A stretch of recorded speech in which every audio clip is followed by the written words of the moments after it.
Il existe une technologie capable de faire naviguer les bateaux 10 fois plus vite qu'aujourd'hui, en consommant 2 fois moins de carburant et sans polluer l'océan. Ça ressemble à de la science-fiction, n'est-ce pas? Eh bien, je vous assure que c'est totalement réel. Cette technologie a déjà été testée avec succès, il y a des décennies. Mais il y a un problème. Elle est pratiquement interdite. Les grandes compagnies maritimes ne veulent-elles pas que vous sachiez qu'elle existe?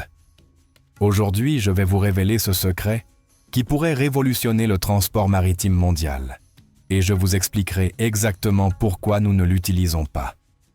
Bonjour, je suis l'ingénieur naval Carlos Mendoza. Et cela fait plus de 40 ans que je conçois et étudie toutes sortes de navires. J'ai travaillé dans des chantiers navals en Europe, en Asie et en Amérique. J'ai vu naître et mourir des technologies révolutionnaires. Et aujourd'hui, je veux vous parler d'une des histoires les plus fascinantes et les plus frustrantes de l'ingénierie navale moderne. Imaginez ceci, un bateau qui s'élève au-dessus de l'eau, qui vole littéralement à quelques mètres de la surface de l'océan, atteignant des vitesses de plus de 500 km/h.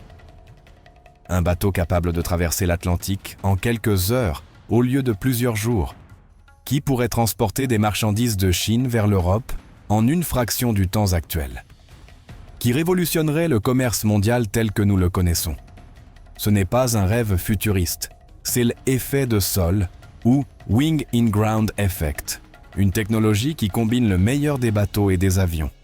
Et bien que vous n'en ayez probablement jamais entendu parler, elle se développe depuis des décennies dans le plus grand secret. Pourquoi personne ne vous en a-t-il parlé avant? Pourquoi ne voyons-nous pas ces incroyables bateaux volants sillonnant les océans? Les réponses vont vous surprendre, car elles ont à voir avec l'argent, la politique internationale, des intérêts cachés et la peur du changement des grandes corporations. Préparez-vous à découvrir l'un des secrets les mieux gardés de l'industrie navale. Avant de vous expliquer pourquoi cette technologie est interdite, il faut que vous compreniez exactement ce qu'elle est et comment elle fonctionne. Ne vous inquiétez pas, je vais vous l'expliquer de la façon la plus simple possible, comme si nous prenions un café ensemble. Quand un avion vole très près du sol ou de l'eau, il se produit quelque chose de fascinant. L'air qui passe sous les ailes reste piégé entre l'avion et la surface, créant une sorte de coussin d'air comprimé. Ce coussin génère une portance supplémentaire énorme, permettant à l'avion de voler avec beaucoup moins d'effort. Pensez-y comme quand vous essayez d'enfoncer un ballon de plage dans l'eau. Plus vous poussez vers le bas, plus vous sentez une force qui repousse vers le haut. Quelque chose de similaire se produit avec cet effet, mais dans l'air. Les ingénieurs soviétiques ont été les premiers à comprendre que ce principe physique pouvait être exploité pour créer des véhicules incroyables. Des machines qui ne sont ni exactement des bateaux, ni exactement des avions, mais quelque chose d'intermédiaire. Ils les ont appelés écranoplanes, ce qui signifie littéralement en russe « planeur d'écran ». Imaginez un avion énorme avec des ailes larges et courtes, conçu spécialement pour voler entre 1 et 5 mètres au-dessus de la surface de l'eau. À cette altitude, l'effet de sol est maximal. Le véhicule consomme beaucoup moins de carburant qu'un avion normal, parce qu'il n'a pas à lutter contre la gravité de la même manière. En même temps, comme il vole au-dessus de l'eau au lieu de la traverser, il n'est pas freiné par la résistance qu'affrontent les bateaux traditionnels. L'eau est 800 fois plus dense que l'air. Pousser un bateau à travers l'eau demande une quantité brutale d'énergie. Mais si le véhicule vole juste au-dessus, il évite complètement ce problème. Le résultat est spectaculaire. Des vitesses allant jusqu'à 500 ou 600 km/h, en consommant moins de carburant qu'un bateau conventionnel à 50 km/h. C'est littéralement le meilleur des deux mondes. Permettez-moi d'énumérer les avantages de cette technologie pour que vous compreniez pourquoi elle devrait révolutionner le transport maritime mondial. D'abord, la vitesse. Un cargo conventionnel navigue à environ 25 à 40 km/h. Un écranoplane peut facilement atteindre 400 à 500 km/h. On parle d'être 10 fois plus rapide. Ensuite, l'efficacité carburant. Bien que cela semble contradictoire, ces véhicules consomment moins de carburant par kilomètre parcouru qu'un bateau traditionnel grâce à l'effet de sol. Troisièmement, la capacité de charge. Les écranoplanes peuvent transporter des centaines de tonnes de fret, bien plus que n'importe quel avion conventionnel. Quatrièmement, la polyvalence. Ils peuvent décoller et atterrir sur l'eau, la glace, la neige ou même un terrain plat. Ils n'ont pas besoin de pistes sophistiquées, ni de ports avec une infrastructure complexe. Cinquièmement, la sécurité. Ils volent si bas que si les moteurs tombent en panne, ils se posent simplement doucement sur l'eau.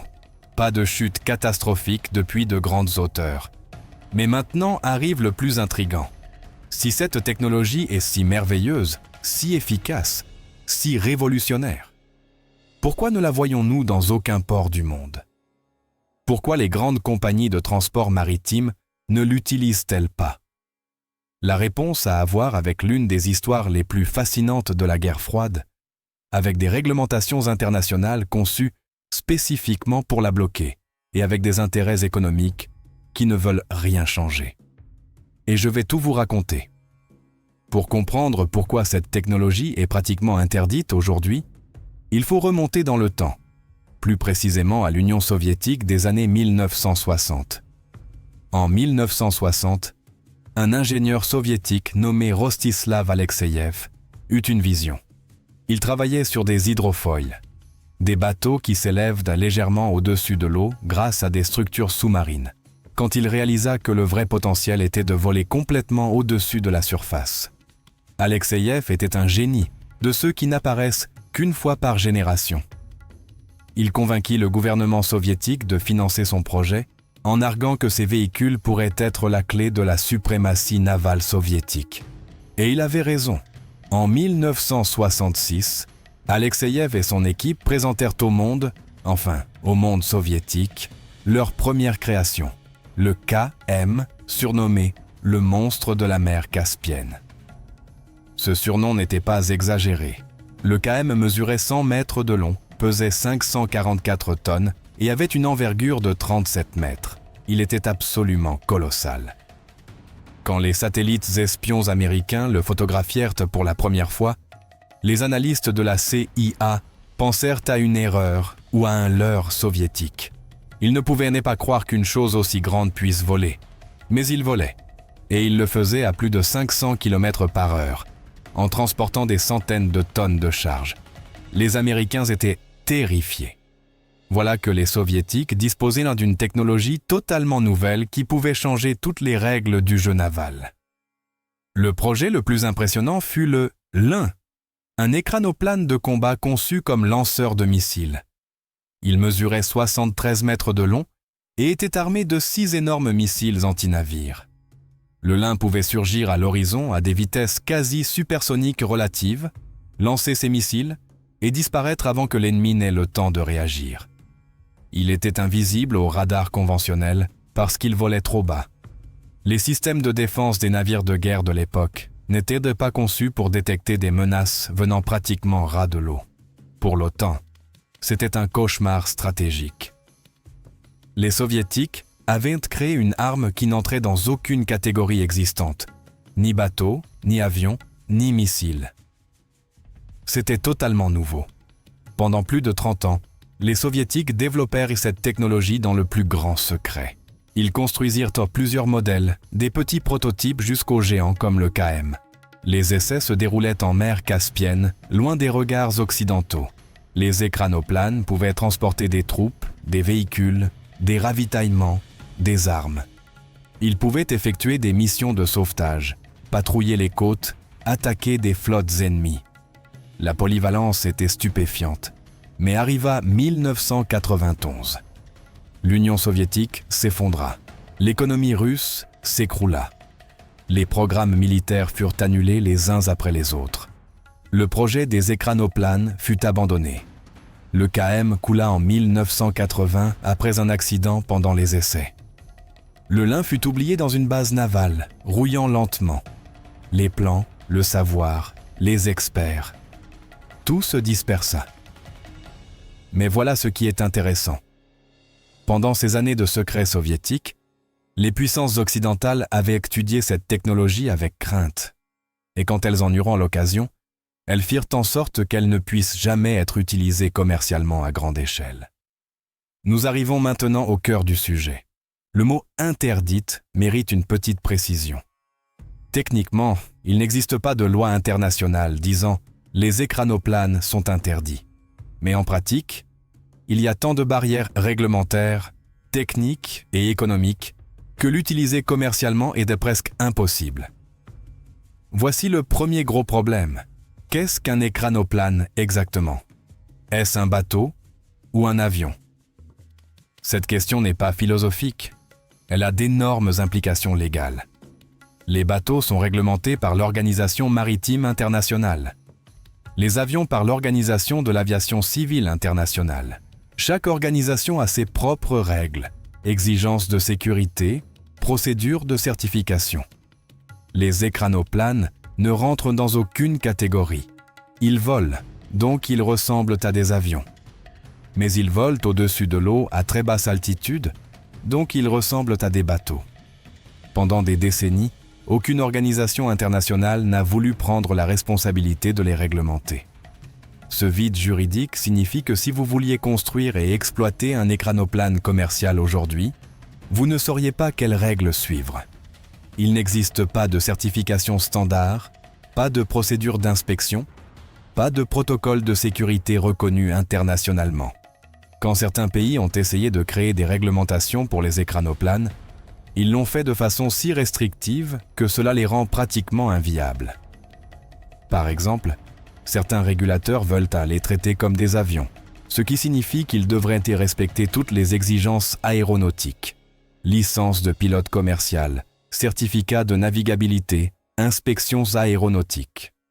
Mais les écranoplanes ne volent pas comme des avions normaux, donc beaucoup de ces exigences n'ont aucun sens. D'autres veulent les traiter comme des bateaux, ce qui impliquerait des certifications navales, des équipages maritimes, le respect des réglementations maritimes. Mais les écranoplanes ne naviguent pas comme des bateaux, donc ces réglementations ne collent pas non plus. Le résultat est un labyrinthe bureaucratique que personne ne veut traverser. C'est là que ça devient vraiment intéressant. Pensez à qui serait touché si les écranoplanes devenaient d'un courant. Les compagnies maritimes perdraient leur monopole du transport de fret maritime. Un écranoplane peut faire en quelques heures ce qu'un cargo met des jours ou des semaines à accomplir. Les compagnies aériennes cargo perdraient en compétitivité parce que les écranoplanes peuvent transporter beaucoup plus de poids pour moins cher. Les constructeurs de navires traditionnels verraient leur industrie devenir obsolète du jour au lendemain. Les compagnies pétrolières y vendraient moins de carburant pour les navires. Les ports maritimes verraient leur trafic diminuer parce que les écranoplanes n'ont pas besoin d'infrastructures portuaires complexes. On parle d'industries qui brassent des milliers de milliards de dollars par an. Elles ont un pouvoir politique et économique énorme. Et aucune ne veut que cette technologie révolutionne son business. J'ai assisté à des conférences internationales où des représentants de ces industries ont subtilement argumenté contre le développement des écranoplanes. Ils ne le disent jamais ouvertement, bien sûr. Ils parlent de préoccupations de sécurité, de menaces besoin d'études supplémentaires, de réglementation responsable. Mais le message est clair. Nous ne voulons pas que ça avance. Développer un écranoplane commercial moderne nécessiterait des investissements de plusieurs milliards de dollars. Conception, essai, certification, construction de prototypes, formation des pilotes, création d'infrastructures de maintenance. Aucune entreprise privée n'est prête à prendre ce risque quand elle ne sait pas si le véhicule sera légal à exploiter, s'il y aura des clients, si les réglementations changeront contre elle. À l'époque soviétique, c'était l'État qui finançait tout. Mais dans une économie de marché, il faut des investisseurs. Et les investisseurs ne mettent pas d'argent dans des technologies qui existent dans un vide juridique. Ironiquement, l'un des arguments contre les écranoplanes est l'impact environnemental. Les groupes écologistes disent que ces véhicules généreraient du bruit qui perturberait la vie marine, que les vagues qu'ils produisent pourraient éroder les côtes, que leur construction nécessite des matériaux polluants. C'est vrai que toute technologie a un impact environnemental. Mais c'est frustrant que ces préoccupations soient appliquées si strictement aux écranoplanes, alors que les navires actuels polluent massivement les océans avec des carburants lourds et génèrent des émissions gigantesques. Un écranoplane bien conçu polluerait beaucoup moins par tonne transportée qu'un navire conventionnel. Mais cet argument rationnel se perd dans le débat politique. Si cette histoire vous passionne autant que moi, je vous invite à vous abonner à la chaîne. Ici, nous explorons les technologies oubliées, les inventions qui pourraient changer le monde mais qui restent cachées, et les secrets d'ingénierie que l'industrie ne veut pas que vous connaissiez. Activez la cloche pour recevoir les notifications de chaque nouvelle vidéo. Votre soutien nous permet de continuer à investiguer ces sujets incroyables. Continuons maintenant, car il reste encore beaucoup à révéler. Malgré tous les obstacles, l'histoire des écranoplanes n'est pas terminée. Dans plusieurs coins du monde, des ingénieurs visionnaires tentent de relancer cette technologie. Permettez-moi de vous parler de quelques projets parmi les plus excitants. La Russie n'a jamais complètement abandonné l'idée. Après l'effondrement soviétique, certains ingénieurs ont gardé le savoir vivant. Ces dernières années, il y a un regain d'intérêt gouvernemental et privé. La société russe, RDC Aqualines, développe plusieurs modèles d'écranoplanes pour un usage commercial et passager. Leur modèle Chaika peut transporter jusqu'à 12 passagers à 250 km/h. Ils essaient de positionner ces véhicules pour des routes spécifiques. Transport entre villes côtières, services d'urgence, tourisme de luxe. Ce sont des niches de marché où les réglementations sont plus souples et où la vitesse justifie les coûts. La Chine montre un intérêt énorme pour cette technologie. Ils ont investi des millions en recherche et développement. En 2020, ils ont présenté leur plus gros prototype à ce jour, conçu pour le fret et potentiellement l'usage militaire. Les Chinois voient les écranoplanes comme un moyen de projeter la puissance navale plus efficacement et de connecter plus rapidement leurs routes commerciales maritimes. Ils ne demandent pas la permission aux organisations internationales. Ils développent simplement la technologie. Aux États-Unis et en Europe, il existe de petites entreprises et des projets universitaires qui travaillent sur le concept.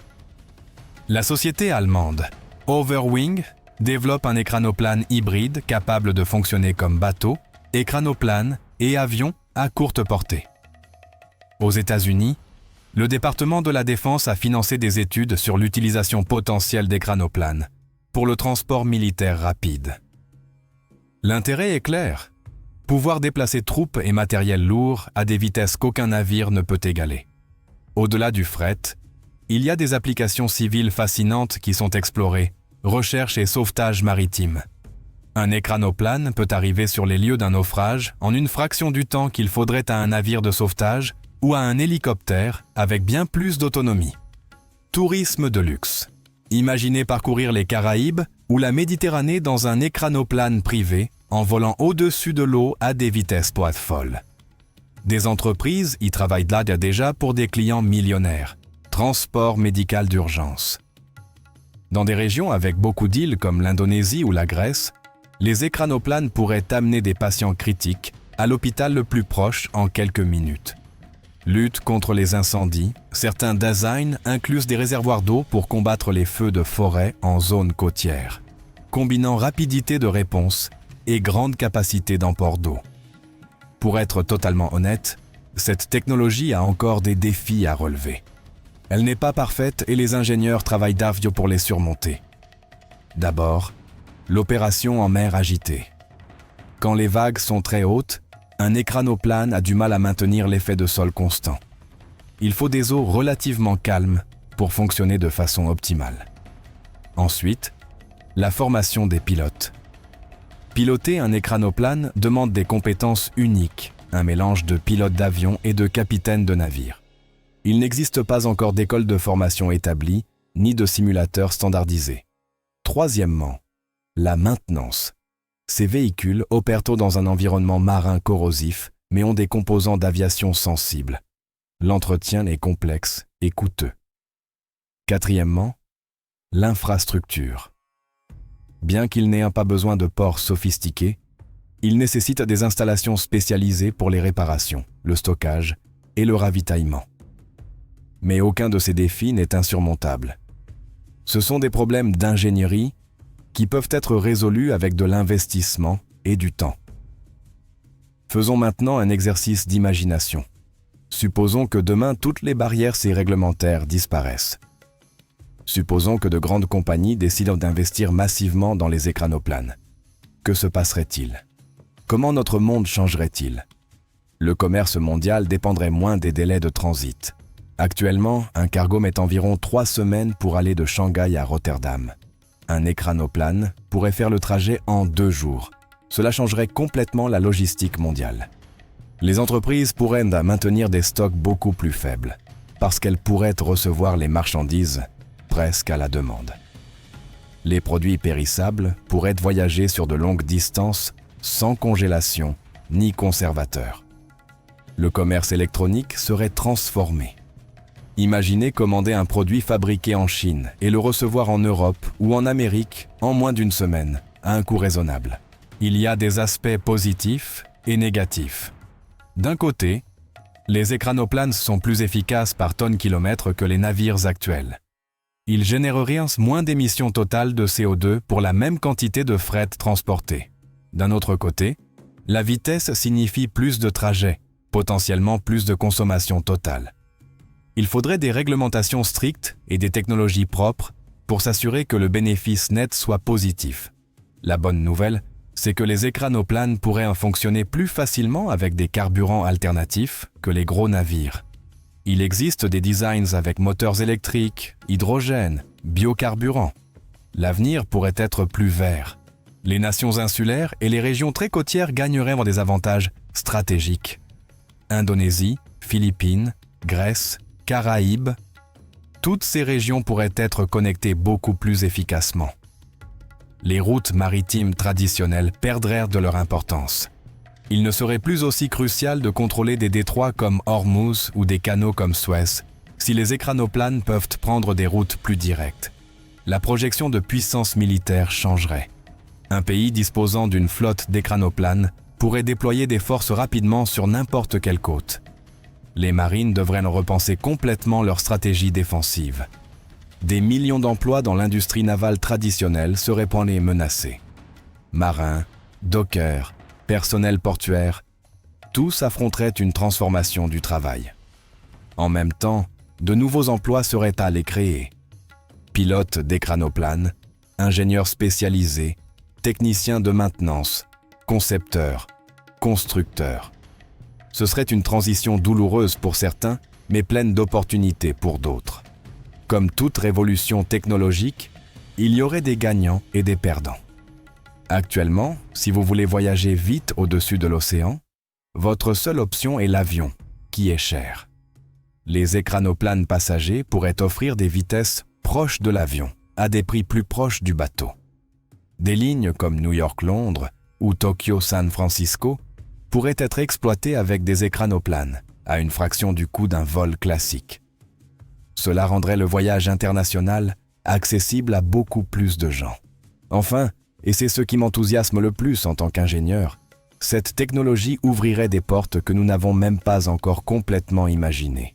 Des villes flottantes connectées par écranoplanes, du tourisme vers des îles reculées auparavant inaccessibles, des fermes marines connectées efficacement au marché, des réponses ultra rapides aux catastrophes naturelles en zone côtière. Les possibilités sont limitées seulement par notre imagination et notre volonté d'investir dans l'avenir. Maintenant que vous connaissez toute l'histoire, je veux être totalement transparent avec vous. J'ai utilisé le mot « interdite » dans le titre de cette vidéo parce qu'il est choc et parce que, d'une certaine manière, c'est vrai.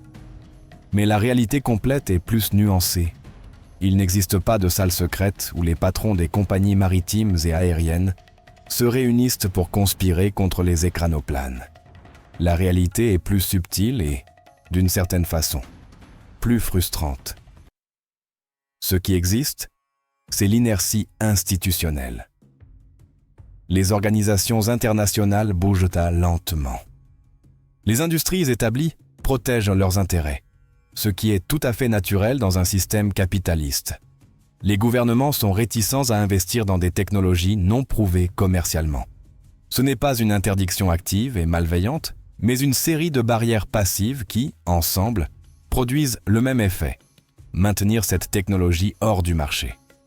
Cela dit, il serait naïf de nier qu'il existe des intérêts puissants qui profitent du statu quo. Les grandes compagnies maritimes contrôlent 90% du transport mondial de fret. Elles représentent bien des investissements de milliers de milliards, dans des navires qui mettraient des décennies à être amortis. Si les écranoplanes devenaient commercialement viables, ces navires perdraient leur valeur du jour au lendemain. Les compagnies subiraient des pertes massives. Il est tout à fait compréhensible qu'elles fassent du lobbying contre des réglementations qui faciliteraient l'entrée de cette technologie concurrente. Ce n'est pas un complot, c'est simplement le libre marché qui protège ses intérêts. Mais le résultat final est le même. Une technologie révolutionnaire reste en suspens. Il existe un principe économique connu sous le nom de « problème du pionnier ». La première entreprise qui adopte une technologie radicalement nouvelle assume tous les risques, mais ne récolte pas forcément toutes les récompenses. Si une entreprise investissait des milliards dans le développement d'écranoplanes commerciaux, elle affronterait des années de pertes pendant qu'elle résout les problèmes techniques, forme le personnel, convainc les régulateurs, éduque le marché. Mais une fois tout ce travail accompli, ses concurrents pourraient entrer avec des coûts bien moindres et profiter de tout ce qui a été appris. C'est un vrai problème qui décourage l'innovation radicale. Et c'est l'une des raisons pour lesquelles les technologies révolutionnaires nécessitent souvent un soutien gouvernemental initial. Voici les bonnes nouvelles. Le contexte est en train de changer.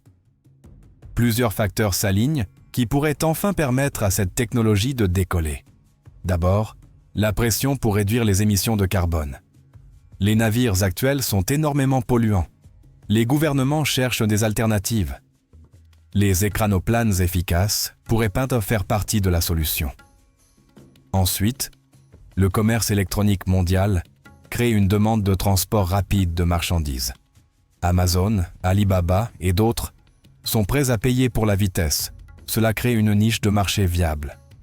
Troisièmement, les avancées dans les matériaux composites, les moteurs électriques et les systèmes de contrôle informatisés ont rendu les écranoplanes beaucoup plus réalisables techniquement qu'ils ne l'étaient dans les années 80. Quatrièmement, des pays comme la Chine et la Russie développent cette technologie indépendamment des réglementations occidentales. Cela pourrait forcer les autres pays à moderniser leurs propres réglementations pour ne pas être laissés pour compte.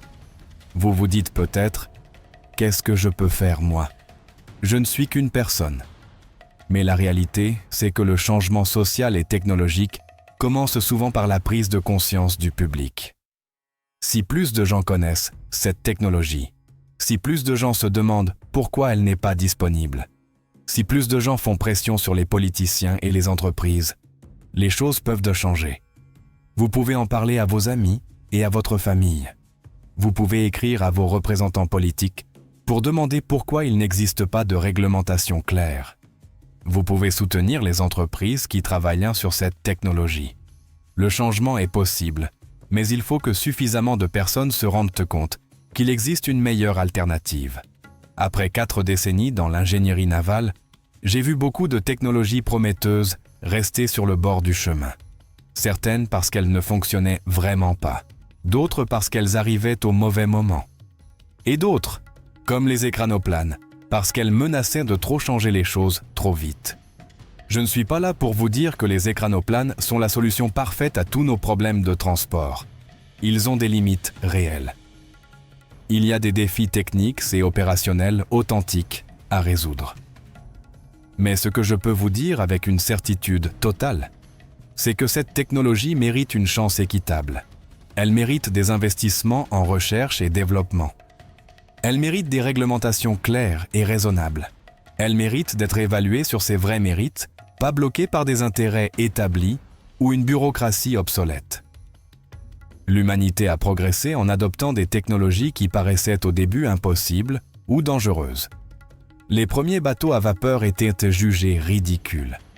Les premiers avions étaient qualifiés de jouets dangereux. Les premières automobiles étaient interdites dans certaines villes parce qu'elles effrayaient les chevaux. À chaque fois, Les sceptiques avaient des arguments qui semblaient raisonnables. À chaque fois, il y avait des intérêts établis qui résistaient au changement. Et à chaque fois, finalement, la technologie supérieure l'a emporté parce qu'elle offrait des avantages réels que la société n'était pas prête à refuser indéfiniment. Les écranoplanes sont à ce point d'inflexion maintenant. La technologie existe. Les avantages sont clairs. Il ne manque plus que la volonté collective de surmonter les barrières artificielles que nous avons créées. Si cette vidéo vous a ouvert les yeux sur une technologie fascinante dont vous n'aviez probablement jamais entendu parler, je vous demande de la partager. Partagez-la avec vos amis, votre famille, sur vos réseaux sociaux. Plus il y aura de gens qui connaîtront cette histoire, plus la pression sera forte pour agir. N'oubliez pas de vous abonner à la chaîne si ce n'est pas déjà fait. Chaque semaine, je publie du contenu sur les technologies révolutionnaires, les inventions oubliées et les secrets d'ingénierie qui ont changé ou pourraient changer le monde. Votre abonnement m'aide à continuer à produire ce contenu. Laissez-moi un commentaire pour me dire ce que vous en pensez. Aimeriez-vous voyager dans un écranoplane? Pensez-vous que cette technologie devrait être développée? Connaissiez-vous déjà tout ça? J'adore lire vos avis et poursuivre ces conversations. Et si vous voulez approfondir, dites-le moi dans les commentaires. Je pourrais faire des vidéos de suivi sur des technologies spécifiques d'écranoplanes, sur d'autres inventions interdites, ou sur l'avenir du transport maritime. La technologie interdite qui rendrait les bateaux 10 fois plus rapides n'est pas de la science-fiction. Elle est réelle, elle fonctionne et elle attend son heure. Les écranoplanes représentent l'une des opportunités les plus excitantes et les plus frustrées de l'ingénierie moderne. Nous avons parcouru ensemble leur histoire secrète, des laboratoires soviétiques de la guerre froide jusqu'aux projets modernes qui tentent de les ressusciter. Nous avons exploré pourquoi ils font face à tant de barrières et ce qui pourrait arriver si ces barrières tombaient. Maintenant, vous savez la vérité. Vous savez qu'il existe une alternative au transport maritime lent et polluant qui domine notre monde. La question est, qu'allons-nous faire de cette connaissance? L'avenir du transport pourrait être beaucoup plus rapide, plus efficace et plus excitant que nous l'imaginons. Il nous suffit du courage de l'embrasser. Merci de m'avoir accompagné dans ce voyage à travers l'une des technologies les plus fascinantes et les plus sous-estimées du monde moderne. On se retrouve dans la prochaine vidéo où nous continuerons à explorer les secrets d'ingénierie que l'industrie ne veut pas que vous connaissiez. D'ici là, continuez à rêver d'un avenir meilleur et plus rapide.